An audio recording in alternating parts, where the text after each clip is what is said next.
received. I was at the second table, Eric was at the first table. But we also ran into each other at another standards activity. The OECD had basically a collection of tax administrators and practitioners who developed a standard called the Standard Audit File for Tax, SAFT. That standard has received widespread acceptance. It's implemented in many jurisdictions, notably only Portugal. And so you might wonder why we're still involved in audit data standards, and that's certainly from a vendor's perspective, it's the panacea of all data acquisition is somebody gets the data standards. Many of the issues that we'll talk about are not technical. They're behavioral, I believe, and that many cases comes down to adoption. And I remember when Eric's former boss looked at me with this shocked look on his face when I said, there's no way XBRL is going anywhere until it's legislated. And he said, no, the market forces will drive XBRL adoption. Yeah, well, we see where that got us. So I think, the adoption issue is going to be the one that this panel is going to have the biggest challenge with, but we're going to take a shot at it. So what's going to happen is Skip's going to give you the overview of the AICPA's audit data standards. Eric is going to do a bit of an environmental scan about both update on the audit data standards and other data standard activities around the world. I'm filling in for Darren James, who's a Deloitte partner in the enterprise risk management practice at Deloitte, and Darren can't join us for personal reasons, but he's given me some perspective from his point of view as a practitioner and some questions for the panel. So I will be not only the moderator, but I will be Darren too. So anyway, start with Skip. Thank you, Bob. As Bob mentioned, I'm Skip White, faculty member at the University of Delaware, and the associate chair of a combined department, accounting and MIS. How many people in the room are familiar with the AICPA audit data standards?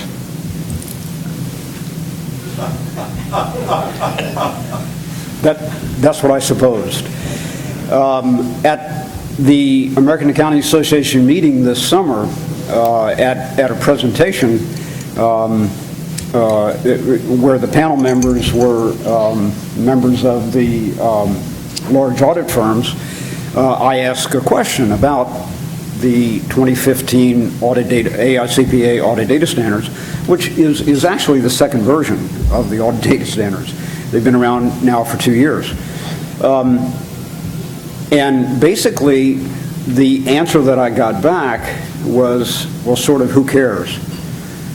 And I was surprised. So the point is that, in my opinion, the audit data standards are a major step forward in being able to handle all of that data when you do drain the lake. So thank you for that line. The audit data standards. Basically, as we all know, we have a tremendous amount of data that we can deal with. Now, I've never been an auditor. I'm an academic, etc.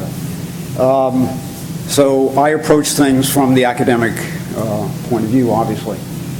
This is directly out of the audit data standards, the AICPA audit data standards. The objective is to standardize the format of data fields and files that are commonly used in the audit process. So what the audit, as you'll see, what the audit data standards do is they present us with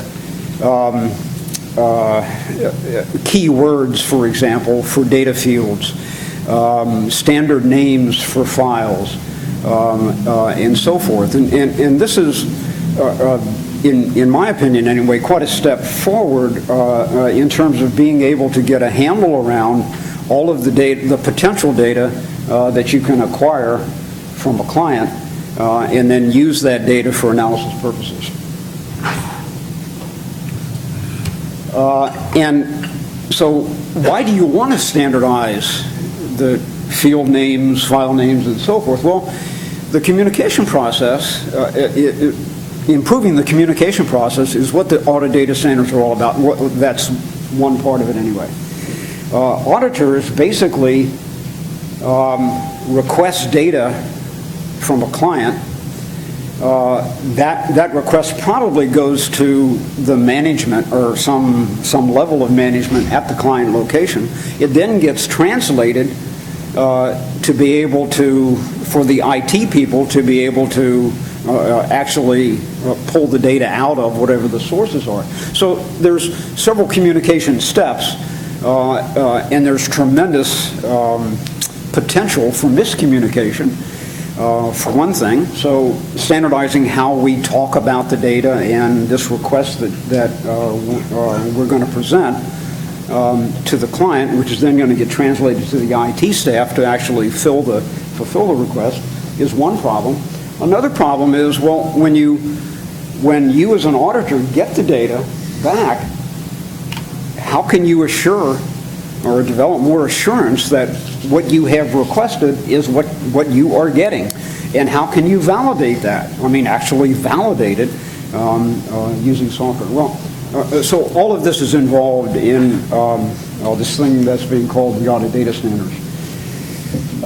So the challenge for management and auditors, is the way I like to say it, is obtaining accurate data in a usable format, following a repeatable process. You also have to document that you have requested the data, you have gotten what you requested, on and on. So the ADSs are designed to facilitate the key information needed for audit purposes, again, in a standard format. Facilitate being able to assess its completeness and its integrity. In addition to the audit data standards, which I'll talk more about in just a minute, and give you some examples of, the AICPA, or part of the audit data standard process, the AICPA is developing key questions that you need to ask as a follow-up when you do receive data from the client. Like, for example, is there anything missing from what I requested? Why is that particular data item or that particular file not available? Is there an alternative source? On and on and on. So anyway, understanding the data at a more specific level, and then being able to validate, verify what you that you have received what you actually requested. So anyway, there's a lot of opportunity for improvement, I guess is the best way to say it. The newest set of audit data standards just came out this summer, and I'm referring to it as 2.0. The initial set was in 2013, and so there's a little bit of change. One of the little bit of change between the 2013 and the 2015. One of the things that you need, no matter what piece of the audit you're doing or what data you're working with, one of the things that you need in today's automated world is information about the users of the system. So part of this base standard is information like, I thought I had an example there, but I don't. I'll show you some later on. Information about who is authorized to use the system, what their privileges are. As we all know, in ERP systems, you as a user are assigned certain access rights and certain privileges and so forth. And, well, you know, in order to be able to do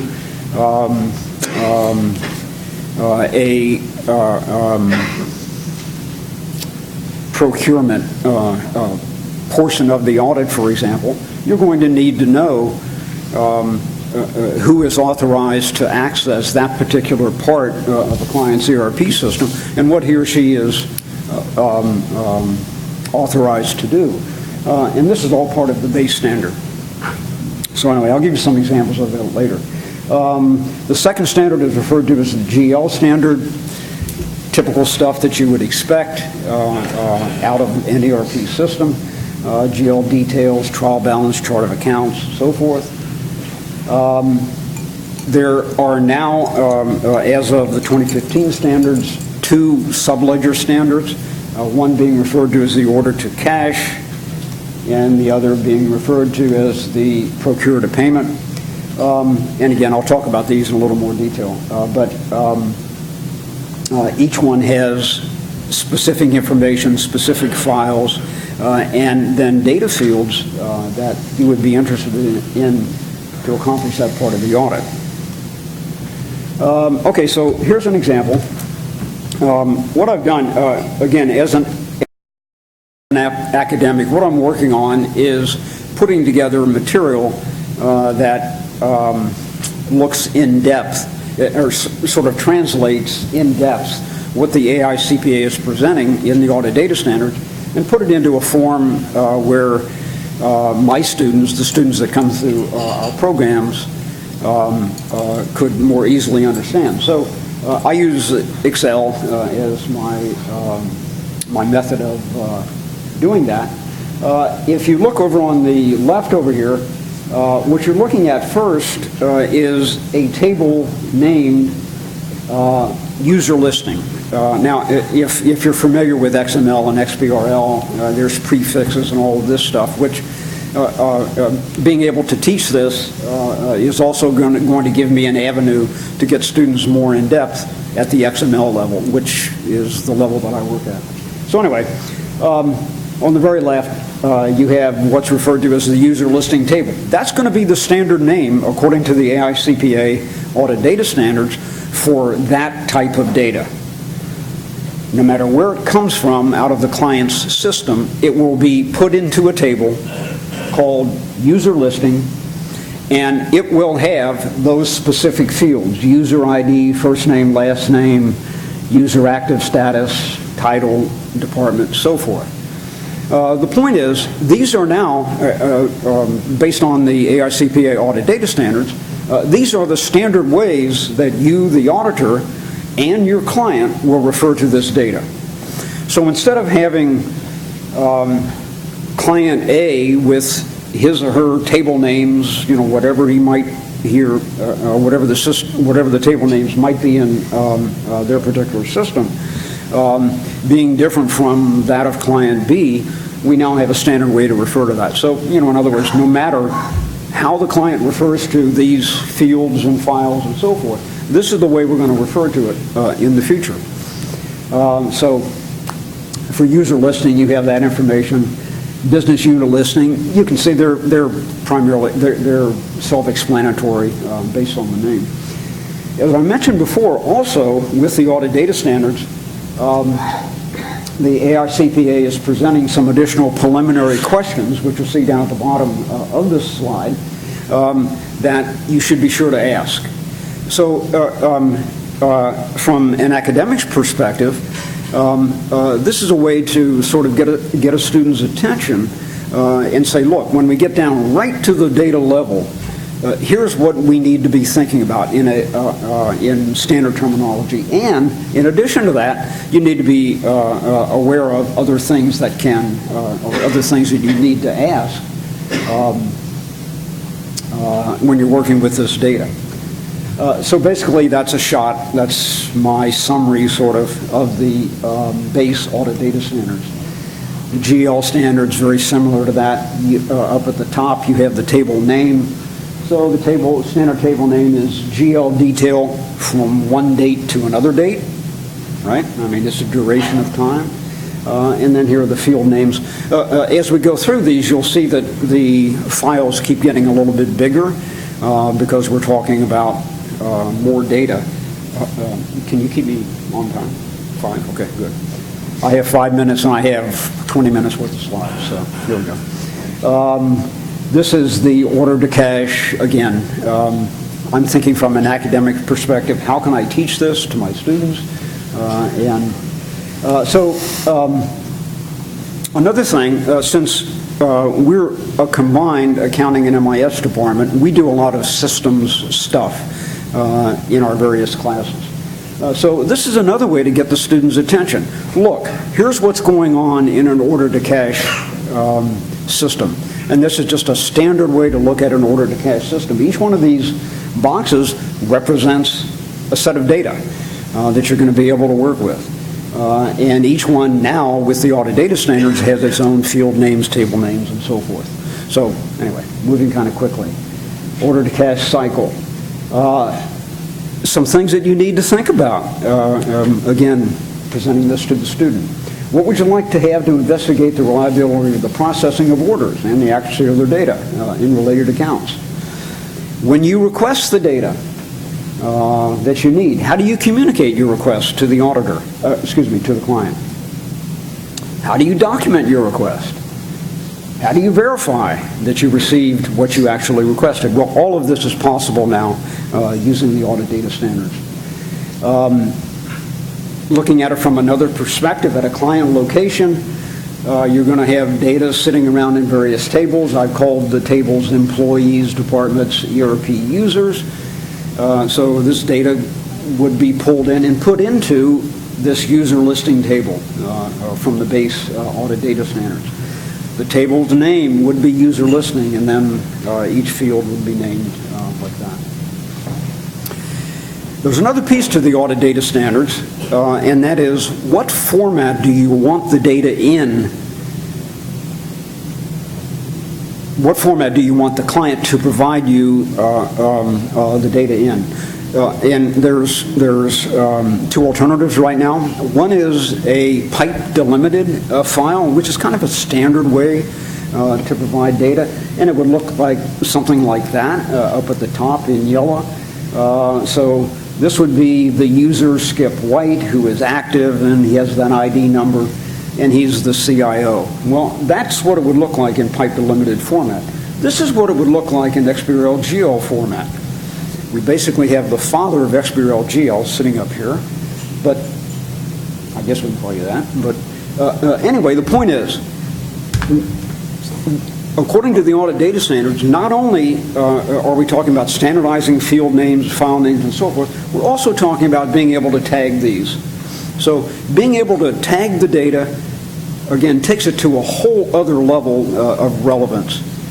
From then on, you refer to the code that identifies a user in the system as an identifier code, with a category of system user, on and on. So the point is, there's a lot more detail I could go into, but the point is that with the audit data standards, not only do we standardize field names, file names, but also provide the ability to tag things and put them into XML documents, which makes a tremendous, or is a tremendous improvement on being able to understand the data and work with it. And this is a mapping between the two, XBRL GL and the audit, ADS. So a client's location would look like this, with data sitting in various tables. We would put it into a single table, bring it into Excel, use the XBRL GL schema in the background to be able to map things and be able to validate the data and so forth. As has already been mentioned, adoption is voluntary. From my perspective, the benefits will drive the adoption, but I thought that about XBRL as well, and it's now been, what, many years? But anyway, the whole idea here is that the auditor and the client get together and agree to use the audit data standards. They do a one-time mapping into the client's system. From then on, with very little effort, you'll be able to pull the data out in this standard format.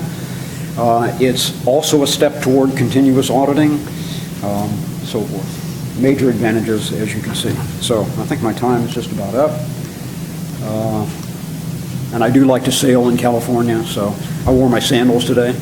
So, okay, well, thank you. Hope it doesn't snow.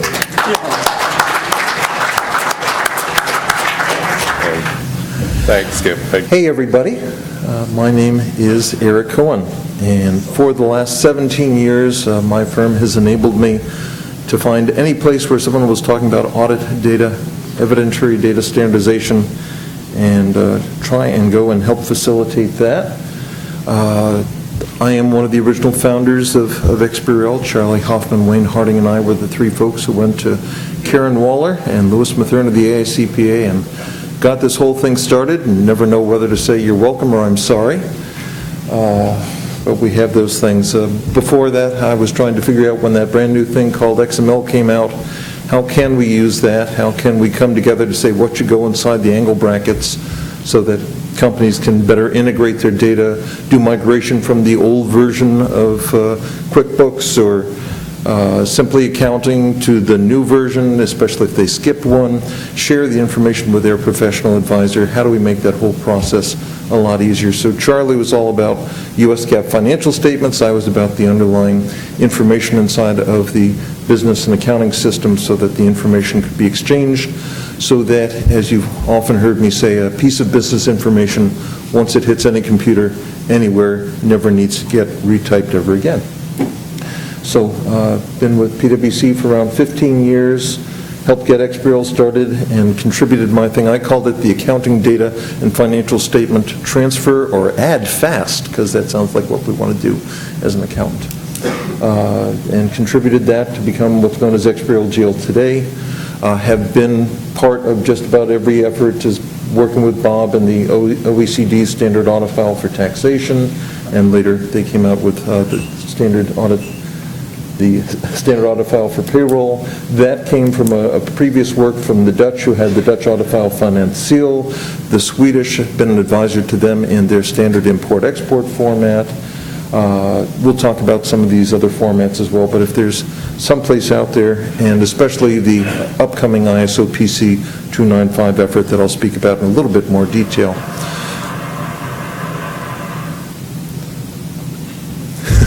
I wrote a book. Miklos and I always fight over who wrote the first book about the internet for the accountants. Mine for John Wiley. He for Prentice Hall, I think it was, wrote the first article about the internet for the Journal of Accountancy. So been involved in this for a little while. So real brief, and again, Dorothy McQuilkin is in the corner here. Many of you can't see her. She's the primary AICPA interface to the audit data standards that Skip had just mentioned. Looking for resources, looking for ideas, looking for people, looking for comments first and foremost. I'll just give you a little brief update on some of the things that Skip talked about, and then talk about this new emerging effort called ISO PC 295. And again, I know that I'm now standing between you and fluid intake outtake at 11 o'clock, so I will try and be as brief as possible. So as Skip mentioned, the second iteration of the audit data standards came out, the first being base GL-AR. AR has been fleshed out to full order to cash. Flip side that around, you have procure to pay. So we now have the base general ledger, order to cash, and procure to pay. You can download those, and it gives you the basic files and field definitions that you need to share information between an organization and its internal auditors, between an organization and its external auditors, to improve the process of audit. In progress right now is inventory. We've had a draft going, lots of good discussion, and that's going to probably be coming out for public comment in the very not too distant future. Also getting started on fixed assets, but if there's some areas where you, an organization that you're involved in, says we would really like to get involved, we want to be your we want to be your test subjects, we want to use this is important to us. Looking for the feedback on prioritization of additional modules, deeper dives, industry specialization, and so if you've got some areas where this is of interest to you, or if you've got a great mind to help make this better, please see Dorothy and reach out to me, and we'll reach out. As part of this effort, also reaching out and collaborating between here and the effort called ISO PC 295 that I'll mention in just a second. But as we talk about the audit data standard landscape, when I started XBRL GL, when we started XBRL, began to explore, are there other efforts to try and standardize audit data? Yes, there's lots of proprietary efforts, and people said, you can do things my way. Where have people gotten together? Almost immediately, we were put in touch with the United Nations and their forum for improving administration, commerce, and trade, especially in Europe, who've had a long-standing work in electronic data interchange space, the old traditional EDI, now moved into the new XML space through the naming and design rules of the UN CFAC Forum, And so a wide variety of things with names like entries and chart of accounts and ledgers and balances and charts of mappings and things like that. So we immediately began working with UNCFACT and had a long-standing relationship, and I'm now currently one of their 2 domain coordinators in accounting and audit. We found out that ANSI, which is the U.S. North American, the U.S. standard setter, American, oh, this is America, we're part of America. The U.S. standards that are under the American National Standards Institute, which is not a governmental entity, but one which has been given power by the National Institute of Standards and Technology, NIST, in the U.S. They had a small number of accounting transaction sets. 2005 timeframe, the OECD came out with theirs specifically for tax, with a big focus on VAT. I mentioned the Dutch Audit File Finance Seal, the Object Management Group. If you, people are UML modelers, any UML modelers in the room? Okay, slightly higher than the national average. Working on UML models in general ledger, accounts receivable, accounts payable. I know people know the name Bill McCarthy, and he's got his REA model has been embraced by the ISO as a standard, and we'll talk about how that interrelates. OAGIS, the Open Applications Group, has a series of over 1,000 schemas for everything in an enterprise, including things like chart of accounts and journal entries and journals.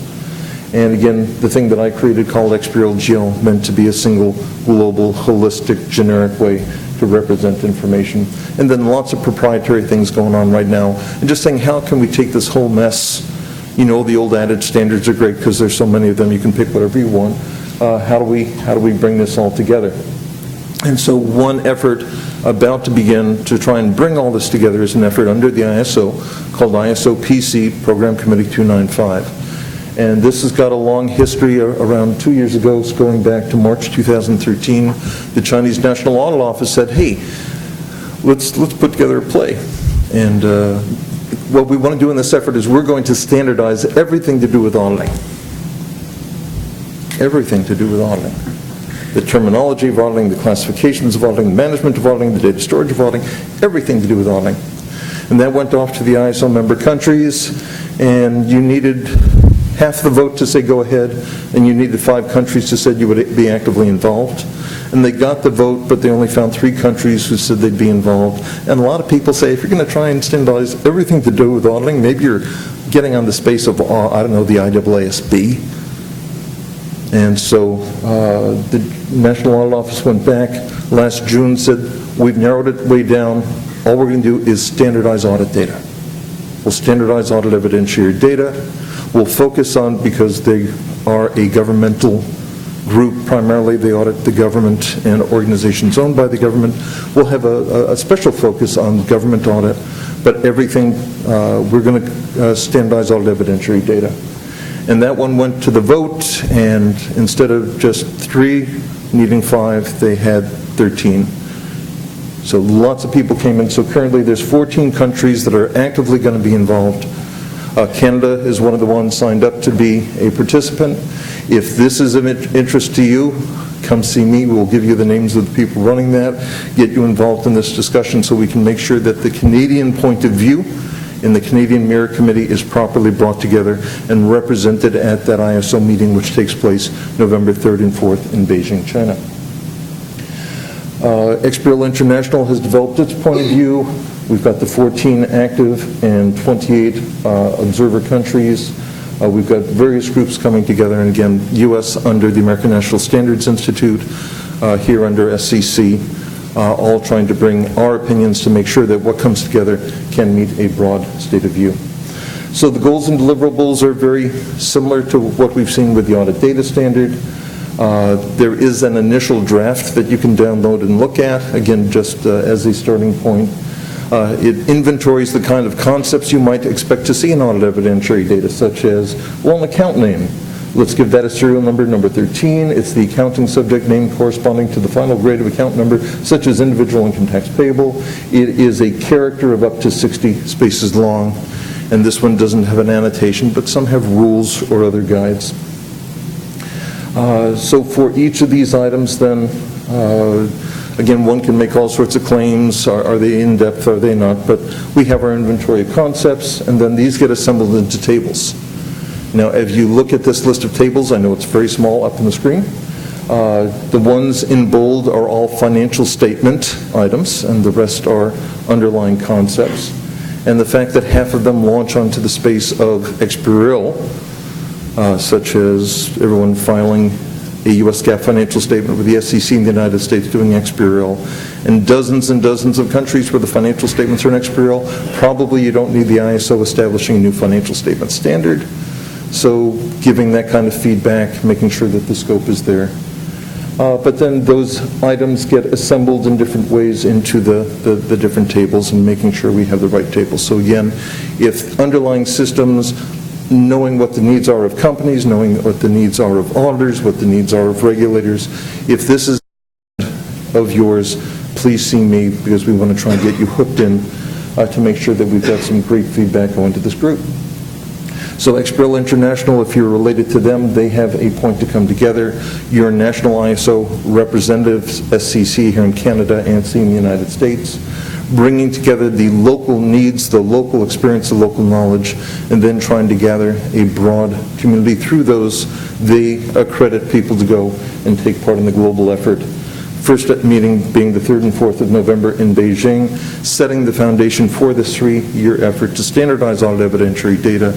As you heard in the last session, what stands between us and faster, better, more efficient is better fuel, and here's the effort.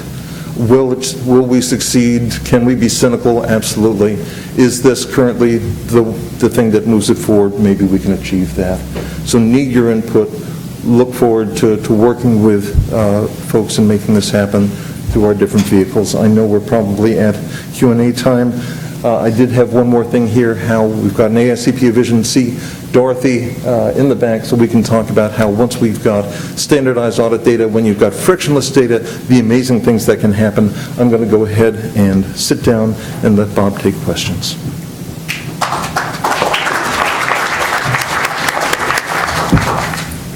Thank you, Eric. Excellent speed talking there. So I have to go back to something Gord Beal said this morning about accountants being exciting. My wife came home and told me a couple of days ago she'd been at the dentist, and at some point when her mouth was actually closed, the dentist said, what does your husband do? So she said, she was sort of old school, said it was a chartered accountant, but he ran a software company. And the dentist said, you're married to an accountant? That must be boring. This is a dentist that's saying this. So I think the accounting profession has a ways to go in terms of public recognition of how exciting it is to be part of this. As I mentioned, Darren James is not able to be with us, so Darren has left me with a few questions, and we'll see if the panel can answer these, and or you can draw on the audience as resources to answer the questions. So the first thing I have to say is I printed this at home and I'm out of blue ink, so all of Darren's headings came out in light pink. So, but let's see what we can do. So Darren was representing, we have academic, we have technical, and Darren represented the practitioner. And some of his questions relate to the effect on the practitioner, and some of them relate to, some of the things that we've all been talking about so far. So let me get started. So his first comment is data standards are a no-brainer. I think we can probably all agree with that statement. It's difficult to argue that data standards are a good thing. He goes on to say, though, he's not aware of any vendors that have actually created data exports that comply with the standards. He searched SAP, Oracle, Lawson, QuickBooks, Sage websites with no hits. He read an article about how organizations could essentially roll their own, which he says defeats the purpose of data standards. And then goes on to say, quite rightly, ERP vendors make a lot of money from data query tools, and they also are resting comfortably overnight knowing that when their data is in their systems, nobody else is moving it to somebody else's. So as soon as it leaves their system, it can be manipulated by any analysis software, and users won't need the vendor's specific tools anymore. So you can see why there may be some resistance on the part of ERP vendors, but are there plans to get ERP vendors on board, or is there some other way of driving adoption, say legislation? Eric, Let me go first. Hybrid question, hybrid answer here. On the Audit Data Standard AICPA website, they show that at least at some point Microsoft Dynamics did have an export using the Audit Data Standard, the General Ledger Audit Data Standard. So Microsoft Dynamics, a very popular product. The products that don't have it built in, talking about the Audit Data Standard, as you mentioned, many of them do have extract tools, many of them have web services access, and once you can pull the data out, you can fairly easily transform it into these formats. The XBRL GL working group, for example, has something called an XBRL GL data definition file, where you do a one-time definition. You say, here is the fixed length or delimited text output, and applications can automatically turn into XBRL GL. So even if the tools themselves don't have an XBRL interface, there are many tools that will let you work with them, extract ETL type tooling. This is not necessarily a recommendation. I use something called Altova MapForce a great deal. There's a lot of other products like it that are really good. And if you go to the IFAC website, there's instructions on how to take data from just about any system and use tools like Altova MapForce to do that kind of mapping. There was one more part to the question, but we'll... Legislating. Oh, the legislation. But the fact is that this kind of stuff is being legislated. As Bob mentioned, there's a couple of countries that are mandating the OECD's SAFT, Portugal, Liechtenstein. Luxembourg starts with an L. Yeah, well, what's inside Luxembourg? I know the one. For XBRL GL, the Turkish government currently mandates, as of June, every company that has more than 2 million euro in sales in Turkey now has to do their complete audit trail using XBRL GL. So there is a mandate for XBRL GL in Turkey. You don't send the entire file to the tax folks. You export it, you digitally sign it, you take a hash, you put that on a little teeny file, you send that, and then during the 10-year mandatory audit trail time, if they need the file, they say, give me the file that has this hash, and that way they're not keeping, boy, who knows, what's bigger than a petabyte, quintobyte, gigabyte, and electric light, one of those items. Yeah. So the data stays where it is, but then it's available, but it's in a standardized format that won't change over 10 years, even if the underlying accounting software. So mandates do work, mandates aren't happening, but it sure be lovely if we get more voluntary, so that as more mandates come, you can say, here is an existing standard, it's in use, don't create your own proprietary standard.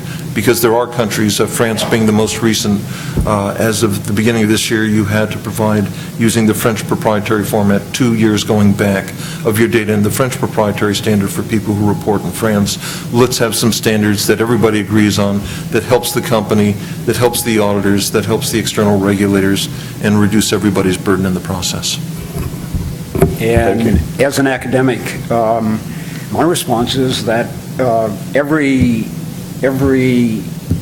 current generation software package, which is the way I like to refer to it, can export pipe delimited data or XML data. So, whether we're talking Excel or a tool like MapForce, which is an enterprise level tool, you're able to get the data out. So whoever the ERP vendor is, the data only stays there for a certain amount of time, and you can pull that data out. My objective is to educate students into how to do that, how to take that step, put the data into Excel, do some analysis, and so forth. Thanks, guys. So the next question, I'm both asking it and answering it. While certain vendors of generalized audit software have packages of standard analytics, there does not appear to be mass adoption, sadly, of these solutions. Maybe this is due to numerous different data sources and the challenge in accessing them. And I think we heard that from the panel this morning. Clearly there is an issue with data acquisition. Let me just, for 30 seconds, this is not a commercial, I'm just giving an example of the workflow that we would go through with standard, what Eric on his screen would call audit apps. So the auditor, based on his risk assessment of the client, decides on what tests they're going to run on what data. So they pick from a menu of, I'm going to run these general ledger tests, these accounts receivable and sales tests, these accounts payable procurement tests, these fixed asset tests. And that, having said, okay, I'm done now, clicking the done button generates a data request, and the data request can be as simple as a Word document that the auditor emails to the IT director and says, I need this data from this period of time for this entity, for this event, in this specification, or it can be as complicated as a SAP query. So we've got that part of it, and then the auditor gets the data. And they load it in their, Office server or whatever, and they then go in to access it with our software. And then there's this next step, and that's to say, is account no the same as account number? And so each of the fields that are related to the data that's required in the test needs to be tagged. Now, with audit data standards, you don't have to do that anymore. And we've proved this in the market with both the SAFT in Portugal and with the Dutch audit data file. You bring that data in, you don't have to tag it, you can just run the test. And so there's a nice little simple step there that just gets completely eliminated from the workflow process. So that makes it easier. I don't think, frankly, this is going to solve the dilemma of why all auditors don't use our software. There's much more complicated reasons like that relate to, how the firms use specialists and training, and the guy who used to know how to use the software left last month and nobody knows how to use it now, those kind of things. But we are believers in data standards, and we think it's in our interest to support them. If I could just add something very briefly. The goal with things like XBRL isn't just to standardize data, especially not just for e-compliance, but to be able to change processes. And so part of the whole picture here is using things like XBRL formula, ISO schematron, RIXML, RuleML, so that we can not only abstract the data, but we can also abstract the rules. And if you can I mentioned the Turkish environment, they have standardized rules using ISO schematron, so you can make sure the data is correct before you even send it along. With the FDIC in the US, where the data, they could send out the rules, the software developers could just pull in those rules as part of their environment, but you could communicate all these additional things to improve the data quality, assertions tests and other things. So when we can take our audit tests, where we can express those in standardized formats that can be brought in, it doesn't matter what the tool is, you've abstracted the rules, you've abstracted the data, you've abstracted the processes. That's part of this new picture of where we could be going. Okay, moving on. We've got another question that relates to, I think, a topic we touched on, which was extensibility. It would seem that the data standards define the minimum viable standard that will work across multiple systems. Some systems have much richer data sets that can extend the analytics. Again, there's a reference to, as Robert Parker said this morning, that internal auditors might be more interested in this than external auditors, but still, what's the process within the audit data standards to allow for extensibility, and realistically, who can actually do that? So again, if we're talking specifically about the AICPA audit data standards, if you're using the flat file format, then in agreement between the auditor and the clients, you can just add additional things to the end. You've got your first 30 fields defined, and again, with agreement, you can add additional fields. Off-the-shelf software is not going to understand it, but that's the built-in extensibility mechanism for the pipe. With XBRL GL, because you're only using a subset of XBRL GL to map up, part of the extensibility is just using the rest of XBRL GL, and then the X of XBRL and of XBRL GL is about extensibility, and there's standardized extensibility mechanisms that are defined under the technology. I mentioned OAGIS. OAGIS has a bunch of whole user-defined fields that are built in. The OECD's got their methods of being able to plug things in, so it all depends on which framework you're using. But usually there's some recognition that there's going to be something that's going to be agreed upon that's part of all the software, but then some mechanism for greater use for internal purposes. I think Darren had a couple more questions, but I think we may have covered them already. So in the interest of trying to catch up a little bit in time, let's just go to the floor if there are any questions for any of our panelists.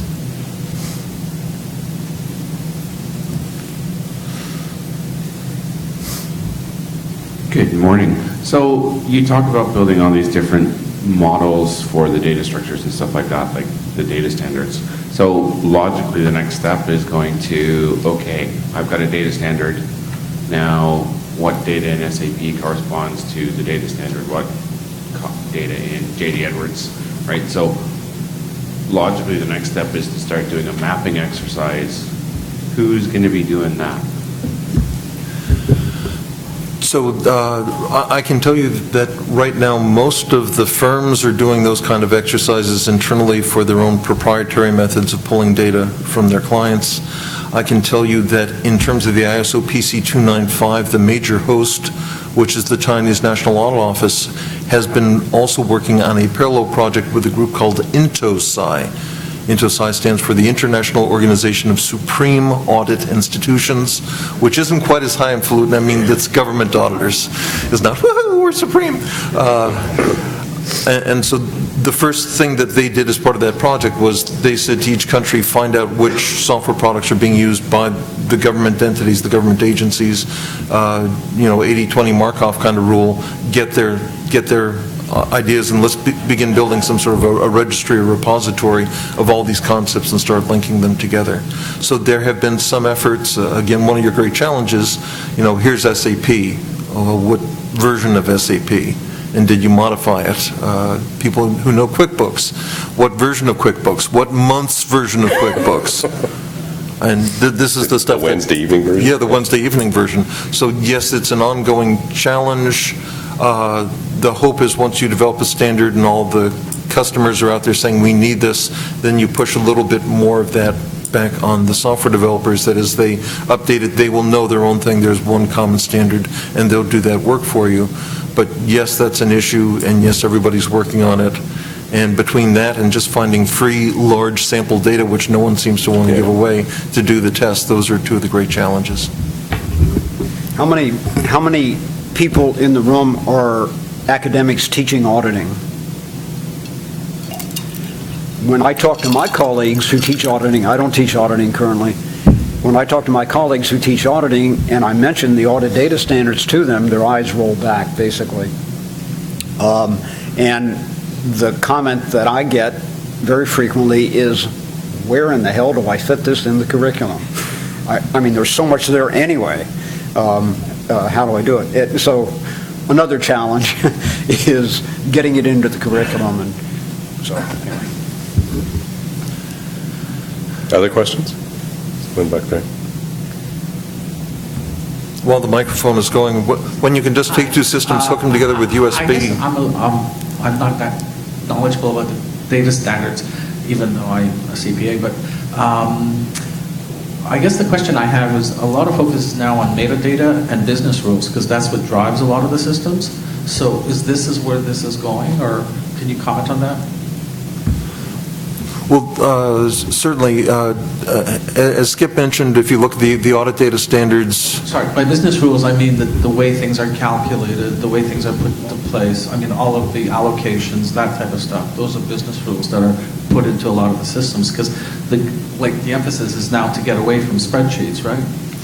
Well, I don't think the emphasis is to get away from spreadsheets. I think that the spreadsheet, you're getting away from the spreadsheet as anything but the user interface. Spreadsheets are wonderful things. I mean, many of us, what's the phrase? Well, I mean, we got our whole start with Lotus 123 Excel or whatever. We love it. It's the accountant's hammer, because when you've got a spreadsheet, then everything's a nail and the whole thing like that. I can't tell the jokes right. Sorry about that. So the idea is to abstract out the data, encase it with metadata, so you can bring it into the spreadsheet, see it in the spreadsheet or any other tool while still retaining the meaning.